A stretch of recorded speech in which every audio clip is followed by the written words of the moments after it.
चांदवड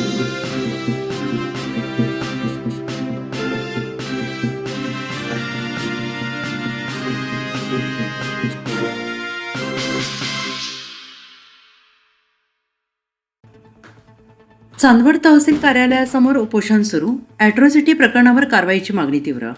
चांदवड तहसील कार्यालयासमोर युवा पॅन्थर विनोदभाऊ भोसले यांच्या नेतृत्वाखाली उपोषण सुरू असून दाखल झालेल्या ॲट्रॉसिटी प्रकरणानंतर दबाव टाकणाऱ्या व्यक्तींवर तात्काळ कारवाई करण्यात यावी अशी ठाम मागणी करण्यात आली.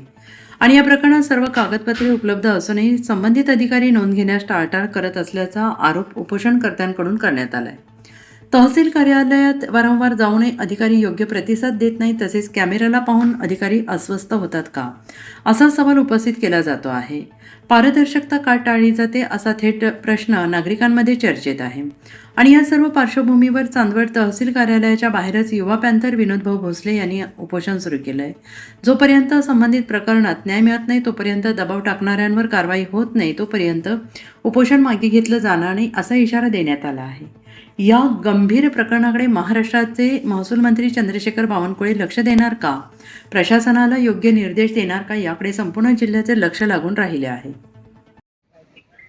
सगळ्यांना क्रांतिकारी जय भीम, जय संविधान, जय शिवराय, जय आदिवासी. आज चांदवड तहसील कार्यालयासमोर आज या ठिकाणी मी उपोषणाला बसलेलो आहे.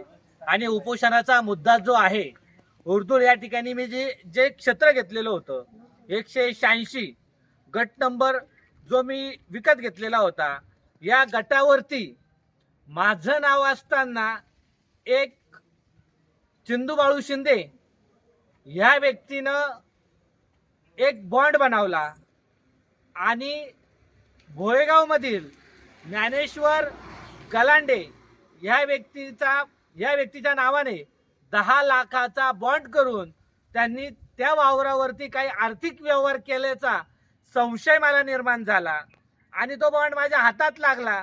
याच्यानंतर मी विचारायला सुरुवात केली.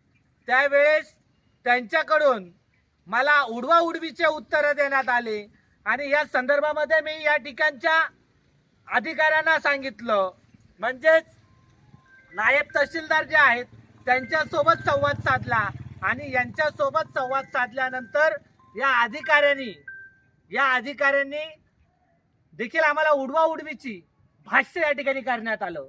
आज मी उपोषणाला बसल्यानंतर मी तहसीलदारांकडे गेलो. तहसीलदारांनी मला पत्र पाठवलं आणि त्या ठिकाणी बोलले की तू आम्हाला भेटायला ये. मी भेटायला गेल्यानंतर त्या तहसीलदारांना पहिलंच सांगितलं की तहसीलदार साहेब, मी तुमच्याकडे येतो, पण आल्यानंतर माझा ऑन कॅमेरामध्ये आपली जी चर्चा होईल ती चालेल का. त्याच्यानंतर त्यांचा दुसरा माणूस आला, म्हणजे दुसरा शिपाई आला. त्यावेळेस तिसऱ्या शिपायाने आम्हाला आतमध्ये बोलवलं. त्यावेळेस आतमध्ये गेल्यानंतर तिथं व्हिडिओ चालू केला आणि व्हिडिओ चालू केल्यानंतर तहसीलदार म्हणतात की इथं पिक्चरचं काम चालू आहेत का. मग मला या ठिकाणच्या तहसीलदाराला एक प्रश्न विचारायचा आहे, जर एखादा व्यक्ती तुमच्याकडे जाब मागण्याकडे येतो त्यावेळेस तुम्ही आतमध्ये काय सेटलमेंट करतात का. लाज नाही वाटत या ठिकाणच्या प्रशासनाला, या ठिकाणच्या महसूल मंत्र्यांना. मला एक म्हणायचं आहे, हे बीजेपी सरकार जे आहेत, हे बीजेपी सरकार एकदम विचित्र पद्धतीचं आहे असं म्हणायला काही अडचण नाही, कारण की यांचा अधिकाऱ्यांवरती जाब नाही. आणि म्हणून हे एवढी मजल, अरे जनतेचे नौकर आहेत तुम्ही, मालक बनायचा प्रयत्न या अधिकाऱ्यांनी करायचा नाही असं आव्हान या ठिकाणच्या अधिकाऱ्यांनी देखील देतो. आणि जर आमचा प्रश्न जर सुटला नाही तर आम्ही महाराष्ट्र राज्याचे महसूल मंत्री आणि महसूल मंत्र्यांना हे अधिकारी घाबरत नाही हे लक्षात आलेलं आहे. अरे एवढं जनतेचे नौकर आहेत रे बाबांना तुम्ही, बाकी दुसरा काही नाही, लय मोठा नाही आहेत. मी तर म्हणतो हा व्यक्ती जर एका जिल्ह्याचा जिल्हाधिकारी असता तर मला तरी वाटतं त्या ठिकाणी जनतेला अलाउडच केलं नसतं. एवढा हरामीपणा कुठं असतो का. या अधिकाऱ्यांना एवढा घमंड आणि एवढा माज आलाच कुठून. याचं उत्तर आम्हाला विभागीय आयुक्त यांनी देण्यात यावं.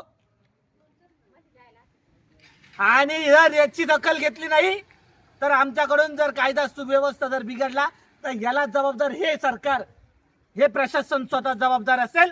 अशा प्रकारचं हे करतो. सगळ्यांना क्रांतिकारी जय भीम, जय आदिवासी, जय शिवराय.